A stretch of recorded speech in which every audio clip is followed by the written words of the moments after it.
반갑습니다. 오늘은 분열왕국 시대를 하도록 하겠습니다. 먼저 줄거리 요약부터 보자면 북왕국은 줄기차게 멸망의 길로 가고 남왕국은 갈팡질팡하며 멸망의 길을 갔습니다. 분열왕국 시대에는 세 가지로 나누어 공부할 수 있습니다. 왕국 분열의 이유, 북이스라엘, 남유다. 첫 번째, 왕국 분열의 이유입니다. 솔로몬의 범죄와 여러가지 사항에 의해 분열되었습니다. 왕국이 분열 이유는 여러가지입니다. 첫째, 지파 공동체의 문제점이 드러났습니다. 유다 지파 주도의 통치에 다른 지파가 반발하였죠. 그리고 애굽의 바로 시삭이 이스라엘, 특히 중개무역을 독점하고 있는 솔로몬의 왕국을 약화시키기 위하여 정치적 공작을 폈습니다. 반솔로몬 체제 사람들을 후원했습니다. 셋째, 솔로몬의 아들 르호보암의 정치적인 미숙함입니다.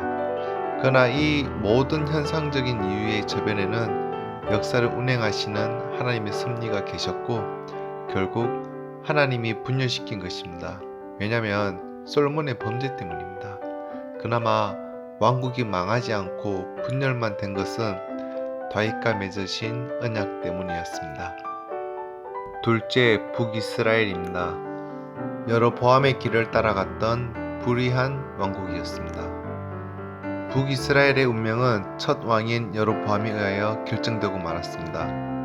왕국이 분열되고 하나님의 뜻에 의해 북이스라엘의 왕이 된 것까지 좋았는데 성전이 예루살렘에 있어서 백성들이 절기 때에 그곳에 갔다가 변심할까 하는 두려움 때문에 그는 중요한 범죄를 저질렀습니다.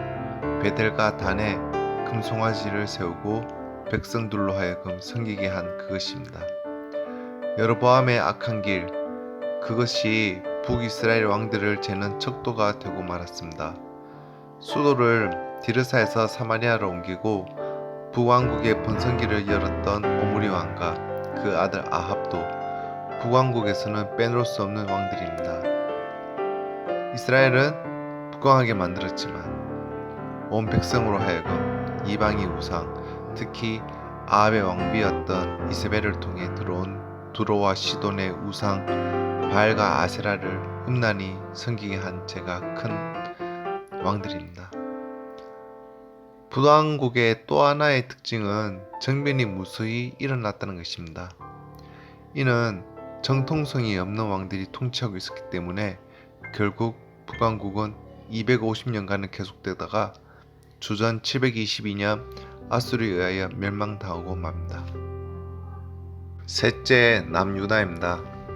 다윗의 의로운 길을 따랐다가 벗어났다가 하던 변덕스러운 왕국이었습니다. 남왕국의 관건은 왕들이 다윗의 길을 따라가는가 아닌가였습니다. 남유다에서 대표적으로 다윗의 길을 따른 왕은 히스기야와 요시야였습니다.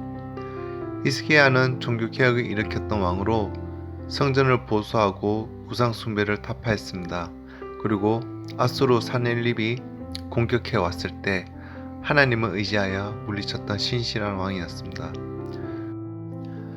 요시야도 역시 신실한 왕으로 특별히 성전을 보수하다가 잃어버렸던 신명기 원본을 찾아 거기서 의한 정교개혁을 일으켰던 왕이었습니다. 그는 히스기야의 개혁에서 남은 부분이었던 산당까지 모두 없애는 개혁을 하였지만 국제정세와 시대를 읽는 정치적 감각이 좀 부족해서 하나님의 음성을 무시하고 애국과 싸우러 나갔다가 무기토에서 전사하고 맙니다. 이 외에도 남유다에는 신실한 왕들이 많았으나 다윗처럼 그렇게 일관되게 신실하지 못하고 중간에 하나님을 떠나는 왕들도 많았고 혹은 처음부터 악한 왕들도 있었습니다. 남왕국의 특징은 정변이 없었다는 것입니다. 정변이 일어나도 결코 성공하지 못하는데 이는 다윗의 신실함 때문입니다. 이렇게 400년을 지속되던 남왕국은 주전 586년에 바벨론에 의해 예루살렘 성전이 완전히 파괴되면서 끝이 나게 됩니다. 하지만 그때 포로로 잡혀간 자들은 남은 자가 되어서 신앙을 지켜나가게 됩니다. 오늘은 여기까지 하겠고요. 다음 시간에는 포로 시대를 대해서 같이 보도록 하겠습니다. 감사합니다.